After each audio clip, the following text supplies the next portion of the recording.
너 안 잤어? 너 일어나. 지금 자냐? 너 일 똑바로 해야지. 그 근무 태도 뭐야? 방금 너 그 손님한테 뭐라고 얘기했어?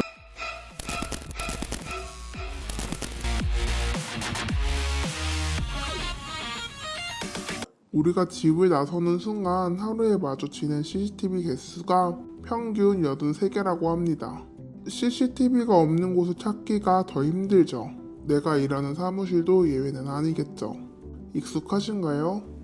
평소에는 신경 쓰지 않았던 CCTV. 근데 직장 내에 설치된 CCTV로 나를 감시하는 사례가 점점 많아지고 있습니다. 직장 내 CCTV를 검색해도 고민글, 경험담이 와르르 쏟아지죠. 예전에 일한 직장 두고 사장이 컴퓨터랑 스마트폰에 CCTV를 연동해놓고 수시로 보고 간섭하는데 너무 소름 끼치고 불쾌했거든요. 그래서 오래부터 내고 나왔어요. CCTV를 보는 걸 숨기는 게 아니라 너무 대놓고 하니까 불법인 줄도 몰랐어요. 이 CCTV가 나를 지켜주는 수단이 아니라 나를 계속 주시하고 있다고 생각이 들었어요. 이것 때문에 정신과 상담이랑 치료도 꽤 오래 받았거든요. 지금 일하고 있는 곳은 물론 CCTV 다는 걸 제가 직접 봤어요. 그런데도 계속 찍히고 있는 게 아닐까 계속 의심이 되고. 일하는 병원에서 환자 탈의실을 제외한 모든 방에 CCTV를 다 달았어요. 이후에는 직원들이 사사건건 감지하더라고요. 그렇게 하니까 병원에서는 그만 방지용이라고 하더라고요. 근데 점심시간에 쉬는 시간에도 차 자빠져 잠자고 카톡 보내고 핸드폰 한다고 심하게 쓰라고 하더라고요. CCTV와 관련된 갑질, CCTV를 통한 어떤 감시 이런 사례들이 일주일에 한두 건 이상씩은 들어오는 것 같아요. 그러니까 CCTV라고 하는 게 요즘은 뭐 큰 장비가 필요한 것도 아니고 그냥 카메라 몇 대 달아놓고 요즘 또 스마트폰 어플로도 감시를 계속 할 수 있잖아요. 마치 뭐 반려묘들이 어떻게 지내는지를 굉장히 쉽게 볼 수 있듯이 직원들이 어떤 행동을 하고 있는지 사업주가 큰 비용이나 큰 어떤 기술적 어려움 없이 볼 수 있는 거죠. 키워지다 보니까 사업주들이 이런 행위가 위법하다, 불법이다 라고 어떤 느끼는 그런 긴장감이 굉장히 떨어진다는 게 또 한편으로는 또 보이는 거예요. 업무 효율을 높이기 위해서 혹은 이 직원이 제대로 일을 하고 있는지 감시하기 위해서 CCTV를 활용해서 감시하는 것이 문제되지 않는다라고 느끼는, 또 이런 것들이 결국 어떻게 이어지냐면 다른 괴롭힘으로 이어지거든요. 그러니까 무슨 얘기냐면 감시한 것을 가지고 직원들을 징계하거나 CCTV로 감시한 다음에 뭐 폭언, 모욕을 한다든가. 그러니까 CCTV가 직장인들을 괴롭히는 중요한 도구가 되었습니다. 실제로 직장갑질 119에 들어오는 괴롭힘 제보 중 CCTV 감시가 네 번째로 많았다고 합니다. 국가인권위원회도 매년 200건이 넘는 전자기기 감시 민원이 들어온다고 하죠. 엄연한 불법이지만 불법인지 사장님도 노동자도 잘 모르고 처벌도 미흡합니다. 신고 처리도 애매하죠. 만약 내가 이런 CCTV 감시를 당했다면 어디에 신고를 하는지 바로 떠오르시나요? 저희가 봤을 때 가장 큰 문제는 뭐냐면 신고를 했을 때 제대로 처리할 수 있는 기관이 없다는 거거든요. 회사 내 CCTV로 직원들을 감시한다 라고 했을 때 일반적인 직장인들이 생각할 수 있는 가장 쉽고 가장 행정력을 갖고 있는 기관이 어디냐면은 노동부잖아요. 그런데 현재 노동부는 CCTV 문제가 들어왔을 때 본인들의 일이 아니다, 본인들이 어떻게 할 수 있는 것이 아니기 때문에 다른 곳을 찾아가서라, 뭐 경찰에 뭐 개인정보보호법 위반으로 신고를 하라고 한다던가, 뭐 아니면은 인권위에 가라고 그러면 인권위에 가서 그걸 할 수 있는 게 없는 경우들이 많고, 이렇기 때문에 신고 자체가 어려운 것. 그래서 현실적으로 지금 필요한 건 뭐냐? CCTV를 신고했을 때 그것을 책임지고 처리할 수 있는 그런 정부기관이나 행정기관이 필요하다. 직장 내 괴롭힘 문제는 최근 몇 년 동안 중요한 문제로 사회에 자리 잡았죠. 그리고 2019년 직장 내 괴롭힘 금지법이 시행되었습니다. 여기에는 CCTV를 이용한 과도한 간섭이 직장 내 괴롭힘에 해당될 수 있다는 내용이 매뉴얼에 들어갔죠. 민영 씨가 자리에서 간식을 먹고 있는데 대표가 맛있냐라고 메시지를 했다고 합니다. 회사 내 CCTV를 통해 직원을 감시하던 대표가 민영 씨를 본 거죠. 노동부는 이를 대표이사라는 지위를 이용해 직원을 상시적으로 감시하는 것은 사회 통념상 상당하지 않은 행위이기 때문에 직장 내 괴롭힘에 해당한다고 했는데요. 그래서 이제 CCTV 감시 괜찮아진 걸까요?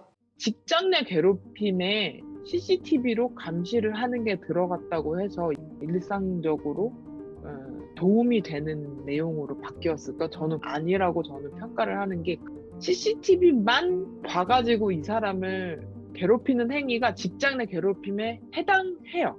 규율을 할 수 있게 됐어요. 그거는 높이 평가를 하는데 직장 내 괴롭힘에 해당을 하지 않고 그냥 일상적으로 감시만 하는 경우에 즉 괴롭히지 않았어. 괴롭힌 수준으로는 볼 수 없어. 그냥 나를 쳐다보는 것 자체를 문제를 제기를 하는 경우는 이전하고 크게 달라진 게 없고 어떤 회사가 있었는데 회사가 갑자기 CCTV를 엄청나게 많이 설치를 하고 있다. 직원이 280명인데 CCTV를 200대를 설치를 한 거예요. 그때 이분들이 느꼈던 약간 심리적인 위압감은 상당하셨어요. 이제 이 문제를 법원으로 갖고 가거나 수사기관에 아니면 조사기관에 가져가게 되면 건물에 뭐 직원 200명인데 CCTV 200대 있네. 그래서 뭐 무슨 피해를 얻었는데요? 그래서 뭐가 문제인데요? 딱 여기 CCTV가 설치된 순간부터 기분이 나쁘잖아요. 그건 상황 자체가 문제인데 여기 CCTV 있네. 그래서 뭐 근태 관리 된 거 있어요? 이렇게 물어보면 진짜 할 말이 없거든요. CCTV 설치는 크게 두 가지로 나눌 수 있습니다.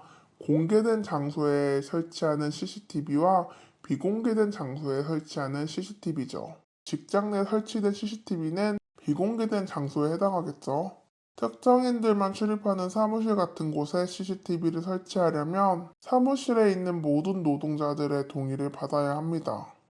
근데 이때 그냥 CCTV 설치할 거니까 동의해가 아니라 촬영 목적과 촬영되는 부분, 영상 보관 기간을 구체적으로 노동자에게 설명해야 합니다. 그럼 근태관리 목적도 동의만 받으면 가능한 걸까요? 현행 개인정보보호법은 동의에 기반하고 있기 때문에 가능하기는 합니다. 이런 생각 들지 않으세요? 그럼 동의를 안 하면 되는 거 아니야? 맞습니다. 거부하면 되죠. 근데 우리는 과연 동의를 거부할 수 있을까요? 이 근로계약을 체결할 때 동의하지 않았을 때 불이익이 뭘까요? 취직 안 시켜주는 거예요. 이 동의를 할 수밖에 없는 상황이 있음을 고려를 하지는 않은 거죠. 전 노사관계는 동의를 할 수밖에 없음을 전제를 하고 생각해야 한다. 현행 개인정보보호법으로 이게 규율이 되지 않고 근로기준법은 노동감시에 대해서 규정이 없어요. 개인정보 보호의 영역으로 보고 있거든요. 근로기준법도 제대로 이거를 규율하지 못하고 개인정보보호법도 이걸 규율하지 못한다면 어떻게 해야 되냐? 근로기준법을 개정하거나 개인정보보호법을 개정하거나 새로운 법을 만들어야 돼. 그러니까 근로자들이 얘기를 못하면 법이 해줘야 되거든. 그러면 개인정보보호법을 노사관계를 규율하는 과정에서는 좀 다른 조건을 부과를 하거나 아니면 원천적으로 안 된다고 규율을 하거나 해야 된다. 이 행위 자체에 금지 규정을 일단은 넣어야 한다. 최소한 그게 되게 일상적으로 일어나는데 이게 안 된다는 규범이 없으면 그 자체를 인지를 못해요. 하는 사람도.